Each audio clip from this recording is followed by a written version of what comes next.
فاطمه رضی الله تعالی د دې رشتې تفوس ابوبکر رضی الله تعالی عنہ هم کړو. هر یو صحابي دا غوښتل چې زه د نبی علیه الصلاۃ والسلام سره جوړ شم، زم جوړ شم. نو ابوبکر رضی الله تعالی عنہ نبی علیه الصلاۃ والسلام ته پیغام ولېږو، فاطمه ما تراکا. نبی علیہ الصلوۃ والسلام ورته جواب ورکو، وی د دې معامله ما په الله تبارک وتعالى پرېښې ده. بیا عمر رضی الله تعالی عنہ پیغام ولېږو، ابوبکر رضی الله عنه راغی، وی مال خو را نه کړه، ته لاړ شه ته پیغام ولېږه، کېدای شي تاله درکړي. عمر رضی الله تعالی عنہ چې تاسو کو د نبی علیہ الصلوۃ والسلام د طرف نه ته جواب راغی، وی د دې معامله ما په الله تبارک وتعالى پرېښې ده، یعنی انکار ورته وکړو. بل صحابي هغه د فاطمه رضی الله تعالی عنها تاسو کو نبی علیہ السلام هغه تم جواب ورکړ، هغه ورنکړه. علي رضی الله تعالی عنہ داسې سارا ته خان شړ دی وتلو، دوی خبر وکړه ویره مونږ له خیره نه کړه کې دې علي رضی الله تعالی عنہ ورکی. دوی لاړو په علي رضی الله تعالی عنہ هغه سارا کې خان سره ول. دوی ورته وی علي ته د فاطمه تاسو ولې نه کوي؟ دا غي تاسو کې چې نبی رسول الله تعالی درکې کنه. علي رضی الله تعالی عنہ ته فرمایي وی زما سره دي سو زه په سبا باندې تاسو کما، زه خو نه مہر لرم نه کور لرم، نو زه به دا غي څنګه تاسو کوم؟ علي رضی الله تعالی عنہ خپل کورم نو دی به د نبی علیه الصلاۃ والسلام سره په جمعات کې پاتې کېده، د نبی علیه السلام د ترزو جمعات کې پاتې کېدو. زما سره کور نشته نور څه نشته، نو زه دا غي تاسو څنګه وکم؟ نو صحابه کرام ته فرمایل وی نبی علیہ السلام ډیر مهربان دی او ستا خو د تر زوی د کېدې شي ستا سره ډوي حسابونه کې ته تاسو وکنه کېدې چې دا تاسو درناړو نبی علیہ السلام مونږ کی هغه ټیک ته نو راغې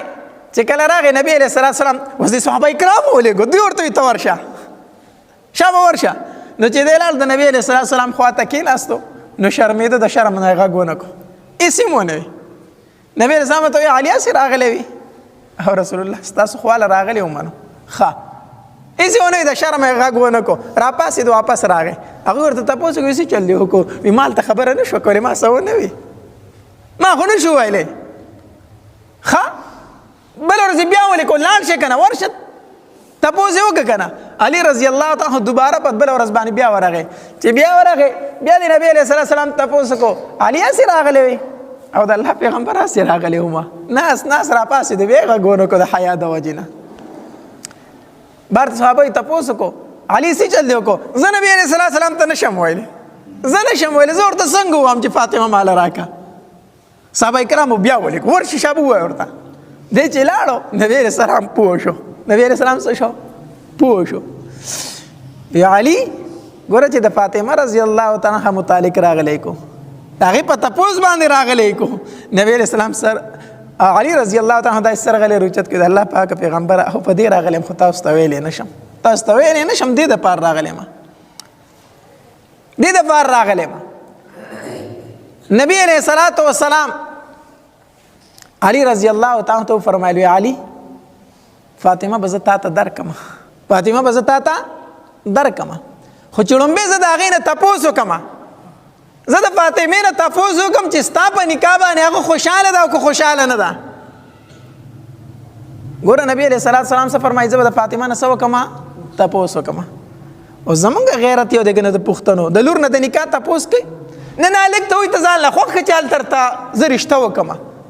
خو د لور متعلق نه ده به د لور نه تپوس کومه، دا خو بې غیرتي ده، دا خو پښتونولي ده. زه به لور ته ووایم چې ته خوشحاله که خوشحاله نه ولې دا لور دی دا انسان نه دی، دا حق نه لري. ته د نبی علیه الصلاۃ والسلام نه زیات غیرتي یې او ستا لور د نبی علیه الصلاۃ والسلام د لور نه زیات حیاداره ده، د فاطمه رضی الله تعالی عنها زیات حیاداره ده. یا علي زه به د فاطمې نه څه کومه تپوس کومه، بیا به زه تا ته جواب درکمه. نو او دا مسله واورئ، ډېر کله ته مونږ داسې وینو چې لور بالغه جینۍ ده، عاقله جینۍ ده، دلته پلار وایي زه به د پلانکي ځای کې ورکوم، هغه چغې وایي دا نکاح ماته منظور نه ده، جاړي خپی وایي نه کوم دا نکاح، پلار یې وایي ستا رضا پکې چا راوستې ده، پلار یې بار نکاح ورله وکړي، دا نکاح کېږي؟ دا نکاح نه کېږي، دا نکاح شوې نه ده. پلار یې ورته وایي ما تعالی درکړي دی هغوی ما قبوله کړې ده. څه شی قبله قبله څه شی؟ هلته چې د چا نکاح کېږي خو پې خبره عاقله ده بالغه ده. اسلام شریعت د هغې رضا شرط کړی دی، هغې رضا پکې شرط دی. دا نکاح د سره کېږي نه چې هغه خپی،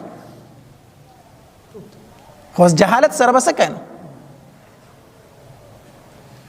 نو نبی علیه الصلاة والسلام د فاطمه رضی الله تعالی عنها خاله و خاله د مور خور ترورې وه، د هغې نوم هم خاله و، خاله بنت خویلد د خدیجه رضی الله تعالی عنها خور و ده، مشره خورې وه. نبی علیه الصلاة والسلام د فاطمه رضی الله تعالی عنها دا خور راوغوښته، دا ترورې وله راوغوښته، وی زه د فاطمه نکاح د علي سره کومه، خو ته د فاطمه نه تپوس وکړه ستا خورزه ده، ته یې تپوس وکړه چې په دې نکاح باندې رضا ده که رضا نه ده. او دا مشره ښځه وه د نبی علیه الصلاة والسلام خینې وه، او نبی علیه السلام به اکثر د دې سره سیوکار به کو دې سره به مشوره کوله. دا ډېره پوهه ښځه وه، بردباره ښځه وه، امانتداره ښځه وه، خبره به په امانت کې ساتله. نو نبی علیه السلام د خپلې خینې ته وویل ته د خپلې خورزې نه تپوس وکړه زه د دې نکاح د علي سره کوم چې دا پې خوشحاله ده که خوشحاله نه ده. نو د فاطمه رضی الله تعالی چې کومه ترور وه هغې فاطمه رضی الله تعالی کېنوله، وی خورزې ستا بابا ستا نکاح ستا د تره د زوی سره کوي، دا خپل د تره زوی سره کوي، ستا نکاح ستا بابا د علي رضی الله تعالی سره کوي، نو ته خوشحاله که خوشحاله نه یې. فاطمه رضی الله تعالی ترور ته وویل وی ترورې دا خبره به زه خپل بابا ته په خپله وکړم، دا به ورته زه په خپله وکړم.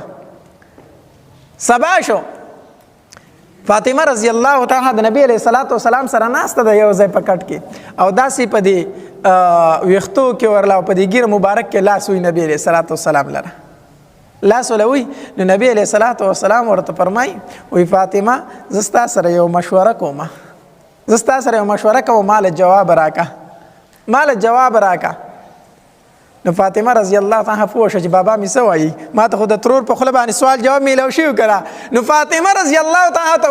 وایي بابا رضا ستا ده، خو ستا په جدایۍ باندې خفه یم، ستا په جدایۍ باندې څه یم خفه یم، ستا نه مې زړه نه کېږي چې ستا نه جدا شم، او نور ما خپل اختیار تا ته درکړی چې ستا څنګه خوښه ده هغه شانتې زما خوښه ده، هغه شانتې زما خوښه ده. په دې دوران کې جبري علیه الصلاة والسلام راغی، ځکه نبی علیه السلام فاطمه رضی الله تعالی ته وفرمایل وی فاطمه ستا متعلق په بیا زه د الله سره څه کومه مشوره کومه، ستا معاملې زه په الله باندې پرېږدمه چې الله څه وایي زه به هغه شانتې وکړمه. فاطمه رضی الله تعالی د نبی علیه السلام سره ناسته ده چې په نبی علیه السلام د وحي اثر شروع شو، مخ مبارک سور شو، په تندي مبارک باندې خولې رالې، چې رالې جبري علیه السلام راغی نبی علیه السلام ته فرمایي وی د الله پاک محبوبه د اسمان تمامی فرشتي، د اسمان تمامی فرشتي د فاطمه رضی الله تعالی په نکاح باندې د علي رضی الله تعالی سره خوشحاله دي، د اسمان تمامی فرشتي خوشحاليږي چې د فاطمه نکاح د علي رضی الله تعالی سره کیږي. دا وحی راوړه، چې کله دا وحی راوړه او د وحی اثر ختم شو، نبی علیہ السلام فاطمه رضی الله تعالی عنها فرمایلی فاطمه ستا نکاح الله تبارک وتعالی د علی رضی الله تعالی سره کوي، ستا نکاح د هغې سره کوي. او نبی علیہ الصلاة والسلام مسجد نبوي ته راووتو، بار ته راووتو او منبر ته وختو او په منبر باندې بیان وکړو او ښکاره وي ما خپله لور فاطمه علي رضی الله تعالی ته په نکاح باندې ورکړه، ما علي ته په نکاح باندې ورکړه. او علي رضی الله تعالی ته وفرمایل وی علي فاسه د مهر بندوبست وکړه، د مهر څه وکړه بندوبست وکړه. علي رضی الله تعالی ته فرمایي وی د الله پاک محبوبه څومره مهر وګورم، څومره مهر. نبی علیه الصلاة والسلام ورته وفرمایل وی 400 درهمه، 400 درهمه. دا وګوره، دا وګوره علي رضی الله او دا ځکه چې ستا د مور د حضرت خدیجه الکبرى رضی الله تعالی عنها د هغې مهر هم 400 درهمه، د هغې د لور مهر به هم څوری 400 درهمه. لاړ شه 400 درهمه مهر وګوره. علي رضی الله تعالی عنه فرمایل د الله محبوبه ما ته منظور ده، ما ته فاطمه نکاح څه ده منظور ده. اوس بیا نبی علیه السلام بعض روایتو کې راځي علي رضی الله تعالی عنہ فرمایل وی د الله محبوب ما سره خو څه شته دی نه، نو ما سره خو څه شته دی نه، زه اوس مهر چېرته پیدا کړم؟ نبی علیه الصلاة والسلام ورته وفرمایل وی په غزوه بدر کې چې درته کومه زغره میلاو شوې هغه څه شوه؟ وی د الله محبوبه که یوه زغره ده یو را سره اس دی، خپل کور یې نه خو اس او زغره جهاد له ساتل، یا که یو اس دی را سره یو را سره هغه زغره ده چې کوم په جنګ بدر کې ماته میلاو شوې وه. نو نبی علیه الصلاة والسلام ورته وفرمایل وی لاړ شه هغه زغره خرڅه که، اس مه خرڅوه، په دې به جهاد کوي، زغره خرڅه که الله مالک ته بله به درکړي. علي رضی الله تعالی عنہ دا زغره واغسته او لاړ عثمان رضی الله تعالی عنہ لره. عثمان رضی الله تعالی عنہ ته وویل وی دا زغره خرڅوم. وی ولې خرڅوئ؟ وی ځکه خرڅوم چې د رسول پاک صلی الله علیه وسلم لور مبارکې له پې مهر وکړمه، ما سره خو مهر نشته دی، دا زغر رانواله. نو بعضې علماو لیکلي دي وایي عثمان رضی الله تعالی عنہ هغه ته هغه زغره واپس کړه، زغره یې ورته څه کړله واپس کړه، زغره یې ترې وانغسته او د جیب نه یې 1000 درهمه راواغستل، 1000 درهمه، او فتو ورته نه وه چې څومره مهر دی، خدای ورته وویلو وی 400 درهمه زما د طرف نه د فاطمه مهر شو، زما د طرف نه دغه مه راکړه. عثمان صاحب ورته وفرمایل او دا 600 درهمه چې در سره کله وشي بیا به یې ماته واپس راکړي، بیا به یې ماته څه راکړي؟ واپس راکړي. علي رضی الله تعالی عنہ راغی، مهر بندوبست یې وکړو او بیا څه موده تېرېده غزوه تبوک وشو. دا غزوه تبوک موقع وه چې د هغې نه مخکې یو بله غزا شوې وه، پای کې لږ مال غنیمت راغی، مال غنیمت راغی. نو د علي رضی الله تعالی عنہ لاس له هغه 600 درهمه رالو، 600 درهمه لاس له رالو. نو چې لاس له رالو نو لاړو مازدیګر ټایم و، عثمان رضی الله تعالی عنہ ته 600 درهمه ورکړو، وی ستا په ما باندې 600 روپۍ پاتې شوې دا واله هم 400 درهمه خو هغه د خپل طرف ورکړو، خو دا 600 دې پاتې وي دا واله. عثمان رضی الله تعالی عنہ ته هغه واغستل. وسار شو کنه چې سبا سار شو، نبی علیہ السلام اعلان وکړ د غزوه تبوک دپاره تیاری کوئ، د غزوه تبوک دپاره څه کوئ؟ تیاری کوئ، ځانونه تیاروئ، جهاد له ځو. اوس علي رضی الله تعالی عنہ سره خو 600 درهم هغه هم چاله ورکړو، عثمان رضی الله تعالی عنہ ورکړو. په کوڅو کې او تر منډې وي، خدای پاک ځان له څه بندوبست وکړم چې جهاد له لاړ شم. عثمان رضی الله تعالی عنہ مخې له ورغی، علي ولې وارخطایي؟ ولې وارخطایي؟ عثمانه زما محبوب اعلان وکړو چې جهاد له تیاری کوي، ما سره خو هېڅ شی نشته دی، ګرځمه چې څه بندوبست وکړم چې جهاد له لاړ شمه. عثمان رضی الله تعالی عنہ چې جیب ته لاس کو 1000 درهمه یې راواغسته، بیا یې وله ورکړو. وی دا 1000 درهمه واله ځان له د جهاد بندوبست پې وکړه، سامان پې ځان له واله. د دې وجې نه علي رضی الله تعالی عنہ فرمایل که نه وی ما له چې کله عثمان رضی الله تعالی عنہ مخامخ راشي که نه نو ما ته خپل واده او غزوه تبوک را یاد شي، ما ته خپل واده او غزوه تبوک را یاد شي چې په واده کې هم د 1000 درهمه راکړي او غزوه تبوک کې مې چې سبا له پکار شو بیا 1000 درهمه راکړو، چې کله زه دې وینم ما ته هغه را یادېږي، هغه را یادېږي. ها علي رضی الله تعالی عنہ مهر راوړو 400 درهمه. نبی علیه الصلاة والسلام ورته وفرمایل وی علي د کور بندوبست وکړه، ستا خو کور نشته، ته خو په جومات کې پاتې کېږي ما سره، نو چې واده کوې نو جومات ته خو واده نه کېږي که نه، کور خو ځان له وګوره. نو علي رضی الله تعالی عنہ یو کور په کرایه واغستو، په کرایه کور واغست. چې په کرایه کور واغستو وی د الله پاک محبوبه د کور مې هم څه وکړو بندوبست وکړو. نبی علیه الصلاة والسلام راغی، عائشه رضی الله تعالی ته وفرمایل وی عائشه فاطمه تیاره که، فاطمه تیاره که، د علي رضی الله تعالی عنہ جنج را روان دی چې دا ځان سره بوزي، دا ځان سره بوزي. عائشه رضی الله تعالی روایتو کې راځي وی د فاطمه رضی الله تعالی دا سره داسې منګزاو او نبی علیه الصلاة والسلام ورته وفرمایل زه منزله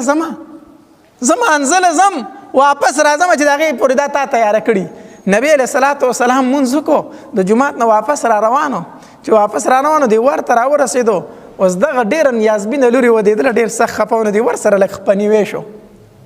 خپنیولی شو، ودرېدو. نو عایشه رضی الله تعالی چې کله د فاطمه رضی الله تعالی دا سر منګزو که نه داسې، نو دی عایشه رضی الله تعالی یو خبره وکړه، وی فاطمه چې نن د مور ژوندی وی نو ډېره به خوشحاله وه، چې مور دې ژوندی وی ډېره به خوشحاله وه چې ستا نکاح نن د علي رضی الله تعالی سره کېږي. چې د عایشې د خولې نه دا الفاظ وتل، د ور سره نبي علیه السلام ولاړو، په جړا شو، چغې کړه، وی وا خدیجه، وا خدیجه. خدیجه رضی الله تعالی عنها شو دا غي لور ودیږي نبی رسول الله سره باندې اسې غم او چې دنه عائشه دا غي نو واغستونه نبی رسول الله بار چا کړی وا خدیجه عائشه رضی الله تعالی عنها چې د نبی رسول الله आवाज تر وګو شو رامنډ کړي بار ته وروته وی دا الله محبوب زما مور خپل د بتا باندې قربان شي ما ته خفه کړلې ما ته خدیجه را یاد کړه د الله محبوبه زب استاد خدیجه نه زیات عزت وکما زب تا ته دا غي نه زیات مینه درکما نبی علیہ الصلوۃ والسلام ورته فرمایي او عائشه خدیجه ونو ستا قوم په ما باندې لری کې خودل ستا قوم زه د کلی نه شړلم او خدیجه براله ما ته تسلی راکوله خدیجه ونو هغه تیار کا نبی علیہ السلام د سترګو مبارکونه اوخ کې بيدي او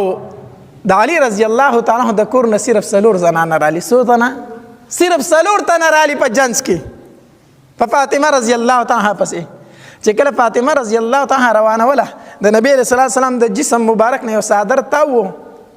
یو ساشړی ته تاو هغه د ځان را کول او کړه او د فاطمه رضی الله تعالی باندې داسې ورواچوله فاطمه دا زما د طرف نستا په جهیز کې سامان شو په جهیز کې دا سامان شو هغه خپل شړی راوغسته فاطمه په کې پټ کړله فورا جبرئیل علیه السلام راغی چې جبرئیل علیه السلام راغی نبی علیه السلام ته تاسو کو جبرئیل سره ناشنا لباس کې نندرالي مخکې خدا سي نه راغلی نن خو د جامې ډېرې بدلې دي وی دا الله محبوبه چې د خپل جسم نه د صادر راواغستو او په فاطمه د صادر ورواچو قسم په الله په اسمان کې تمام فرشتو ستا لباس خپل کو تمام فرشتو زم ستا په لباس کې راغلی ما نبی علیہ السلام چې سر مبارک جبرئیل ته اوچت کو داسې اوښ کې را روان وي جبرئیل ورته وی دا الله محبوبه اوښ کې د ځمکه ته ورتا ونشي ورنه الله به قیامت قایم کړي احتیاط کوه خیال کوه اوښ که دې ګورې ځمکې ته ونه رسي اوښ که ځمکې ته ګورې ستا ونه رسي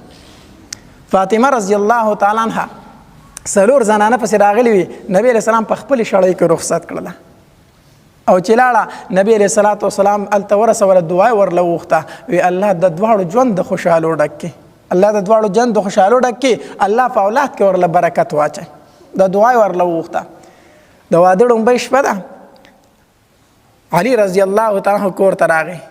چې څنګه راغی که نه فاطمه رضی الله تعالی ړومبۍ اودس کړی دی لوټی ورته ایښي د علي رضی الله تعالی ته د اوبو وی علي ړومبۍ پاسه اودس وکړه ړومبۍ پاسه څه وکړه اودس وکړه او زه ګورم چې په اوداسه کې ته زما د بابا څومره سنت ژوندي کوي زما د بابا د سنتو څومره خیال ته ساتي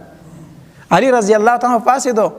چې کله اودس وکړو که نه نو فاطمه رضی الله تعالی ورته مصله خوره کړله مصلی ورته خوره کړه وی علي زم مونځ کومه ته مونځ وکړه او چې کله دواړه مونځ وکړو ته دعا غواړو زه به پې امین وامه ته دعا کوه زه به پې څه وامه امین وام دا طریقه ده پکار ده چې مور او پلار خپلو بچو ته ودونه کوي کو زوی دی کو لور ده چې دا ورته ووایي لورې خاوند دې خواله راشي زوی ته ووایي زوی چې کله د ښځې خواله لاړ شي د ټول نه لومبې 2 رکعاته نفل وکړئ دواړه د الله په دربار کې دعاګانې غواړئ تاسو یو نوی ژوند شروع کوئ